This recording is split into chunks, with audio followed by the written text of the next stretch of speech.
చిత్తూరు జిల్లా పలమనేరులో విధుల్లోకి రామంటూ వాలంటీర్లు ప్రభుత్వానికి జలకిచ్చారు. 12 వాలంటీర్లు కమిషనర్ కిరణ్ కుమార్ కు నిన్న సాయంత్రం వినతి పత్రం అందజేశారు. తమను ప్రభుత్వం అన్ని రకాల కార్యక్రమాలకు వాడుకుంటుంది, కానీ జీతం మాత్రం పెంచడం లేదని ఆవేదన వ్యక్తం చేశారు. తమకు రోజుకు 600 రూపాయల చొప్పున నెలకు 18,000 రూపాయలు ఇవ్వాలని వారు డిమాండ్ చేశారు. తమకు స్పష్టమైన హామీ ఇచ్చే వరకు విధులకు రామంటూ వెల్లడించారు.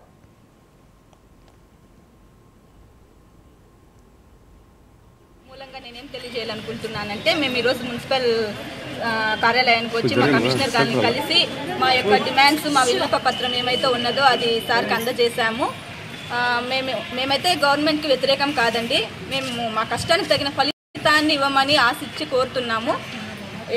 కూలి పని చేసుకునే వాళ్ళకు కూడా ఒక రోజుకి 700 పైగానే దాటుతా ఉంది. కానీ మేము కష్టపడి డిగ్రీలు, పీజీలు, ఎంబీఏలు చేసిన వాళ్ళు కూడా వాలంటీర్లుగా పనిచేస్తున్నాము. ఇంతవరకు మేము ఎంతో కష్టపడి కరోనా టైంలో కూడా మేము చాలా కష్టపడి ప్రభుత్వాన్ని చాలా ముందుగా నడిపించినాము. కానీ మా యొక్క సేవను ఎవరు గుర్తించడం లేదు.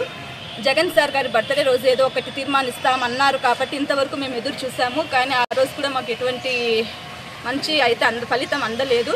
దాని కొరకు మేము మా డిమాండ్స్ని ప్రభుత్వానికి తెలియజేస్తున్నాం. మేము